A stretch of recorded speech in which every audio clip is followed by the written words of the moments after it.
शुभ सकाळ सांगमाने आजिर भिडियोटी आरंभ होता किचेन रू आउ एबे एमिति शीत होउछि जे मु गाधे सारिकी भी जैकेट पिंधि बुलुछि। एपटे शिला तार शीतरे थुरु थुरु होई ठाकुर बासन को सफा करी पूजा कर देइथिला। आउ सेही समय रे मो उपमा बनैकी घरे समस्त खाइबा दे देइथिली। आउ ममता दिना पोई तरकारी कर दबु पोई हां पोई तरकारी केन करिबा ए आलू बाइगण सारी कखारी पके के करबु मते आसेन पोई तरकारी कोन आछे न मा आउ नाले मु करबि तू जाहे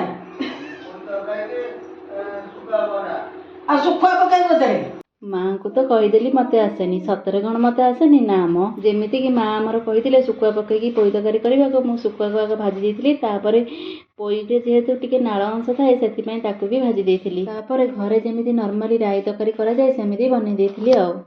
आउ एपटे पोई तरकारी सांगको डाली आउ आलू बाइगण भर्ता भी होइथिला। हेला पर जेहेतु शीत अधिका होउछि आमे दुई जण खरारे बसी खाइ देइथिलु। शीत दिन एमिति खरारे बसी खाइबाकू केउ मानको भल लागिथाए कहिबे। रहिली जय जगन्नाथ।